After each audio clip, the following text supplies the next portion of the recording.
Okay, these two statements probably won't surprise anyone in the room, but what we find is the people that should be looked after most and have their risk mitigated the most are the ones that certainly in the fire service we're finding are dying in fires, and it's been like that for a number of years. So what we lay over the top now, we use a thing called mosaic data, and we try to predict the communities across London, and obviously there's a prediction across Bromley where our people live that are likely to be most at risk from fire. And they're the ones that we proactively go and visit and do what's called a home fire safety visit, which is something I'm going to talk to you in a bit more detail in a minute. So we used to just offer a helpline number and anyone could ring up, and they still can actually, but anyone rings up and they say, oh, can you come round and fit me some smoke alarms and check that my house is safe from fire? But what we realised is we haven't got infinite resources, so we need to target better. So we target the risk of where people are most likely to suffer from fire. Okay, these are the main fire risks that we find cause people to get injured in fires. Obviously, unsafe smoking, that's around generally about the location, in bed, under the influence of alcohol, or it's about the disposal. They think the cigarette's out when it's not. Pour it out in the recycling bin or put it in the plastic bin in the kitchen. Next thing you know, the kitchen's on fire. Unsafe cooking, this is something quite close to my heart. I have a sign in my kitchen that says, if you can't smell burning, we're having a salad. But what I mean by unsafe cooking really is people that come in, again, drinking drugs, under the influence, put the pan of pasta on because they feel a little bit peckish, forget that it's on, fall asleep in the front room and the kitchen catches fire. Or sometimes people, we talk about there's the ladies in the corner talk about dementia. People that may suffer from dementia just forget that they've put the cooking on completely and ends up in a fire again.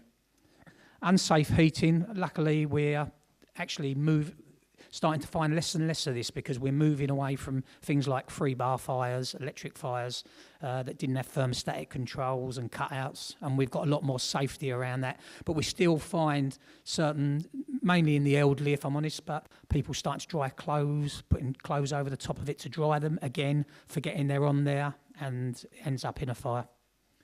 Overloaded sockets, this is a big one, especially around times like Christmas, where you want to put lots and lots of lights, although I would say the LED lights that we use now are really safe because they're low power, but people tending to plug the microwave, the cooker, the oven, all in the same socket, it's not very good because it draws a lot of power and it can cause fires. Misuse of candles, we find not so much, although they are quite trendy now, candles. We don't find it so much in this borough, but where we've got boroughs that use candles as part of religious celebrations, we find we get certain peaks at times of year around candles. And lastly, hoarding, which we've all had sight of hoarding. I'll talk a bit more about hoarding later, but they're the areas that when we go around, that are up there, that when we go around and talk to you in a home fire safety visit, that's the sort of stuff we talk to the residents about. We don't just go around there, tell them where to fit smoke alarms. We talk to them about a range of areas where they may be subject to fire if they don't take the right precautions. Utopia for me is going and building on that and looking at people for slip, strips and falls, looking at independent living and all the stuff that other agencies that are sitting in the room are looking at. We've always spoke about it from a fire service point of view, but it always seems to be put in the too difficult to do box.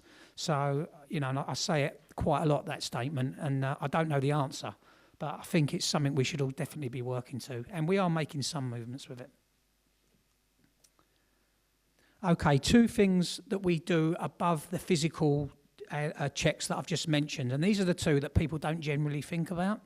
What I would say, when you go into your clients, your service users, whatever you would call them, people don't generally think about what they would do when they go to bed. And what I mean by that is not clean your teeth, although that's a good thing to do. It's more about, we're going to shut the doors. We're going to make sure we haven't left the iron on. We're going to lock the front door because there's fire. Obviously, there's fire issues, but there's also security issues. Every door you shut to a room will give you half hour. So if you leave all your doors open, smoke, which is what's going to kill people before the fire normally, will travel around your house more freely than if you shut the doors. And The second part there is your escape plan. People don't generally think about, well, if there was a fire, would we all go out the front? Would we climb out the window at the back, go down the flat roof? Would we go down the alley out the back and meet at the road at the back? So it's quite good as families to actually understand what that family will do in the event of a fire. So what's their escape plan? Because as soon as we turn up, the first question we will say is there anyone in that house, flat, or whatever the location is? So that's quite an important one to us. And this isn't working now. Oh, here we go. Okay, so how can we help you? I've spoke about our home fire safety visit, but us is about prevention, as it says there, detection and escape. When I ask people and I say, what would you want the fire service to do if you had a fire? They would say, I want you to put the fire out. But my argument is, what about if we stopped it happening in the first place? So that's where we're trying to work to. The bits at the bottom is around some of the specialisms. So what I've told you so far is about the general advice that we give to 99% of the visits we go on. But there is times where we need to go in and do some of the more specialist stuff. I'll give you some examples. We put down there arson-proof letterboxes. We work with the local authority and victim support for people that might be targeted by arson. So someone's decided that they're going to put some petrol through the letterbox, for example, in a revenge attack or whatever it may be. So what we can do is we can go around there and fit a letterbox on the back of the door where it's basically made of it's not asbestos, but it's an asbestos-style material which is fireproof. So they're protected, so that can't happen. So that's one service we offer. We have fire-retardant bedding and other materials that we can give out. And, something that's quite common in fire deaths across London is when you look at the notes in the care package, it says Mrs. Miggins was laying in bed, changed the nightie because there was a burn mark in the nightie, there was a burn mark in the duvet. And unfortunately, the first time we know about that is when that person has died in their bed, for example. So we have that service. And what I will say about the first two that I've just spoke about, we successfully bid with the local authority last year for about £56,000 worth of kit. So we have a lot of fire retardant bedding and arson-proof letterboxes, which can be distributed to people that need it once they've come through a risk assessment process through the safeguarding board or through the local authority. So, I don't want to be left with a great big store of bedding that really should be out there in the community. So please access that service. Obviously, referral to other agencies. You will find we always refer into the local authority, and then where needed, there's a case conference set up, and we take the relevant actions that we need to take. But what I also promote is for referrals to come to us. So if there may be a process through the safeguarding board to refer in, but if it's something that's risk critical and you need something done straight away and we can help you with that, then come to us and let's worry about the paperwork afterwards. Because I'd much rather have a protected citizen in the borough than we haven't done it because we haven't filled the right format. We can always do that retrospectively. And the last point, again, is something that we've secured funding for, is domestic sprinklers. Now that's not like there is a minute. I guess they're in this room. It's not the sort of installation you'd have in this room. This is an individual sprinkler system that you can put in someone's flat, for example. And that's where maybe you've got someone who's bedbound, who smokes in bed, can't get out, it's got really bad mobility problems. We can go around there. Again, I say we, it's done through the local authority, but we can agree through a risk assessment process that we will install on a permanent, a temporary basis, a personal protection system. And it's literally a big tank of water with a sprinkler above their head, with a detector. If something goes wrong and we get a change in the temperature, or we call it a change in the heat, then that sprinkler will actuate and that person won't die in bed. That's the main purpose of it. Okay, so what's a high-risk person for us? High risk for us is persons who have got previous history of fire, someone who lives alone, disability, especially around mobility, social housing, people over 60 years of age. When I was young, I used to call that old. I don't now. Single parent. I know this is being a bit stereotypical, but this is what our data tells us. someone who smokes, drug dependent, and someone who is result in a care package, which goes back to my comment at the start around the people most at risk. My name's Ruth Buckland. I've met lots of you, but for those of you who don't know me, I'm the Training and Awareness Officer for Bromley and Croydon Women's Aid. I've been in post about 2 years and I've thoroughly enjoyed the job. I'm going to tell you a bit about all our services, and I'm aiming to keep it, I've got about 15 minutes, so I'll go for it. If you think of Bromley and Croydon Women's Aid, if we kind of put it into two bubbles, one is the refuge, the services that we provide under refuge. Refuge for some people, do you know what a refuge is? We have 9 across Bromley and Croydon. We have 7 in Bromley and we have 2 in Croydon. And altogether we have over 50 women in at any one time. And if you multiply that up with average, you know, a woman will have 2 children. We've got an awful lot of children and women under our services of refuge. Refuge isn't for everybody, but what I'll describe as a typical refuge is in Bromley, we have 5 large houses, and in those houses, each woman will have a room for themselves and their children. They will, however, share kitchen, bathroom, lounge and garden, and that doesn't suit some people, but it also gives them people that they can talk to. So we have 5 of those in the borough. The average time that somebody is given a tenancy for 6 months. We don't throw them out after 6 months if they haven't found accommodation. We do, with the refuge workers, do work very, very hard in encouraging women and empowering women in order for them to become independent again. Because we're not about doing it for women, we're about empowering it for women. So, and then we also have 2 others in the borough which are, we can call self-contained places, and we call them second stage. And that is really for either somebody that isn't quite ready to move out into the community, and therefore they may go from first stage to second stage, although more recently they're being used for more complex cases. When I say complex, domestic abuse is all complex, but what we're looking at is maybe you have a woman with 3 children and they have autism. Now, if you can imagine, you've got 3 children with a diagnosis of autism living in one room, would be very, very difficult. So we have second stages. They're kind of self-contained flats. They do have support attached to them. All our refuges have a support worker attached. And they also receive the support, a holistic range of support in order to empower them. That's kind of our refuge provision. We usually, we are full most of the time, aren't we? But we do, obviously people do leave and we do take new referrals. So if you want any referrals into refuge, please do use the referral form, ring the helpline, and then we will go through it, what's going on at the time. There is no waiting list because refuge is for people fleeing domestic abuse, and therefore if we haven't got one at that time, we would then help somebody find a refuge maybe out of the borough. So that's the refuge. Then the other set of work we do is what we call outreach services. Our outreach services consist of 3 IDVAs. I'm hoping that most people by now will know what an IDVA is, Independent Domestic Violence Advocate. You can get an S in there, so it's an Independent Domestic and Sexual Violence Advocate.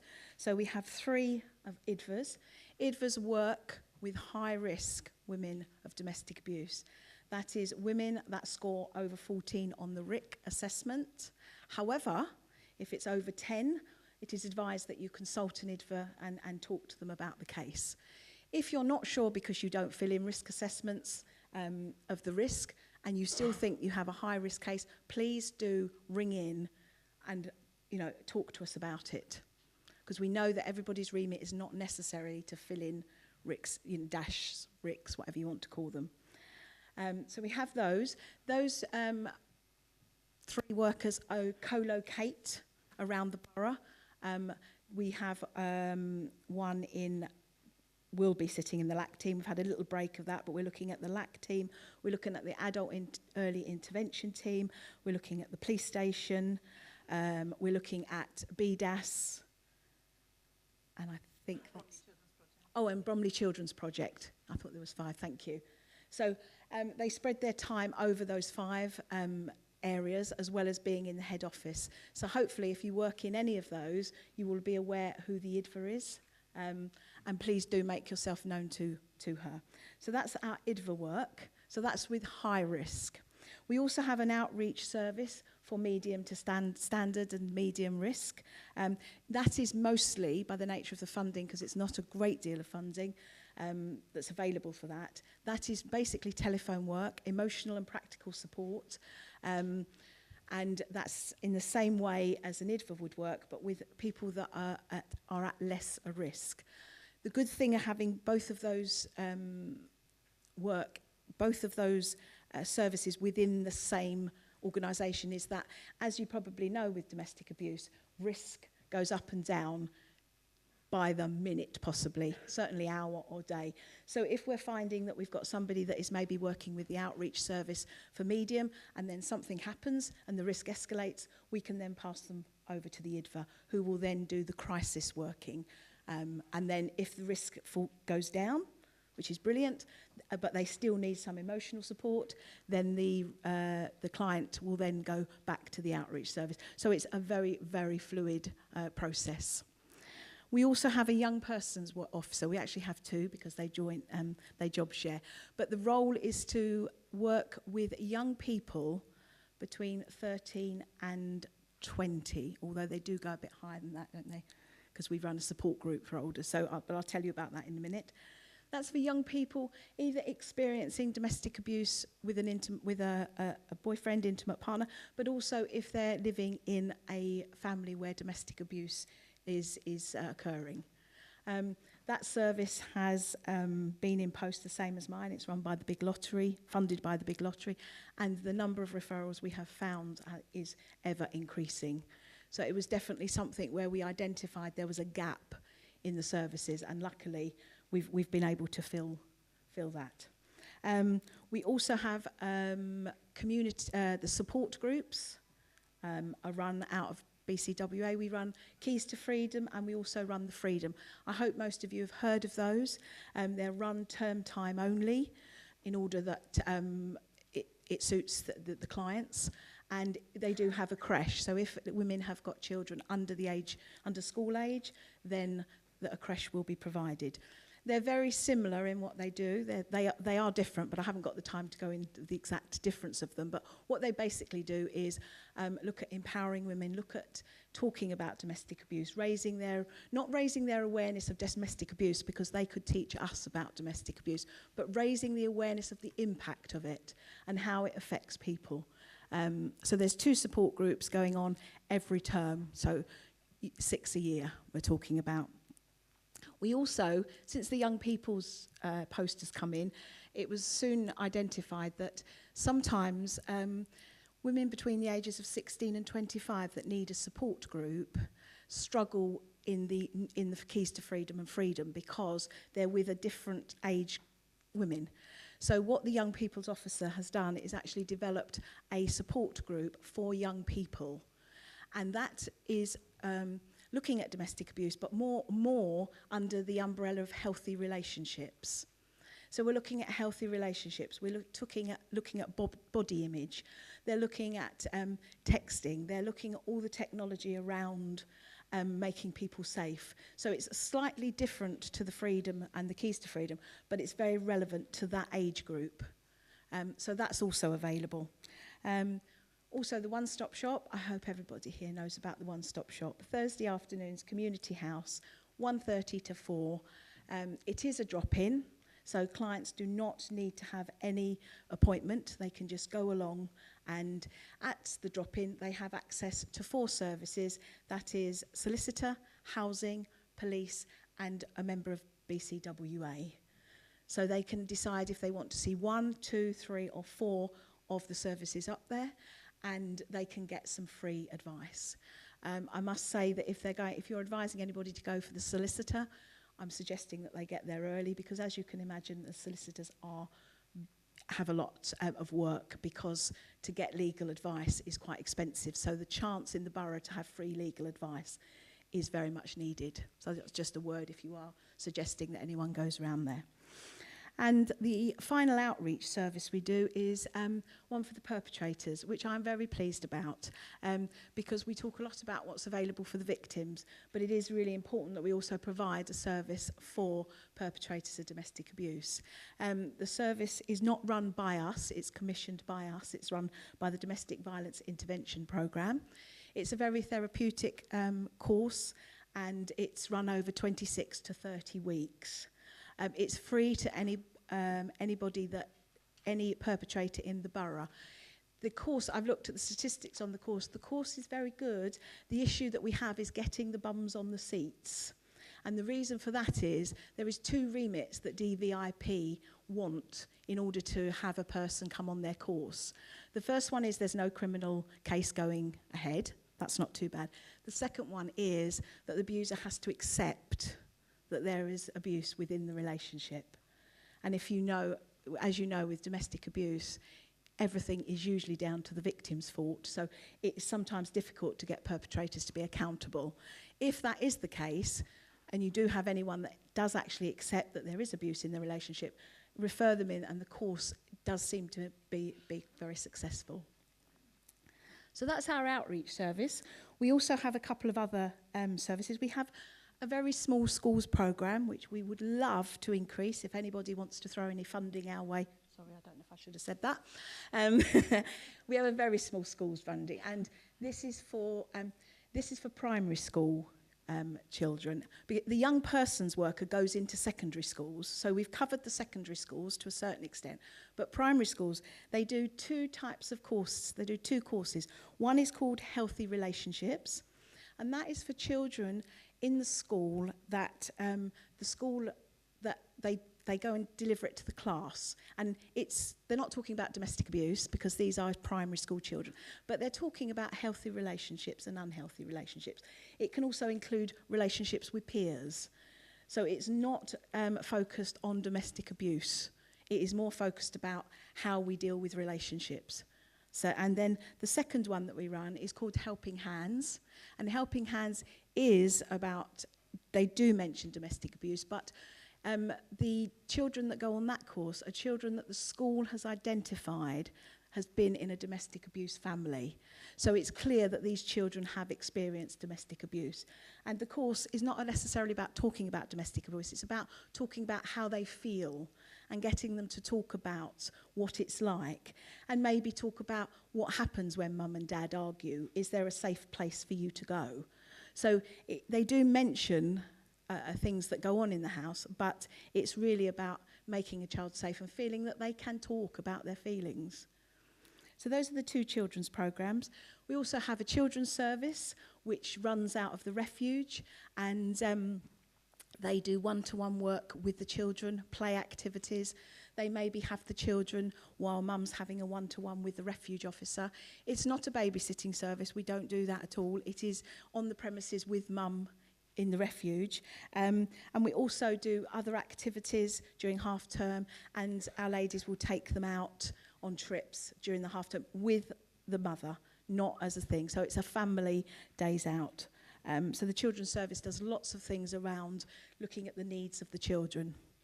And then there's me, Training and Awareness Officer. I do exactly what my title says I do.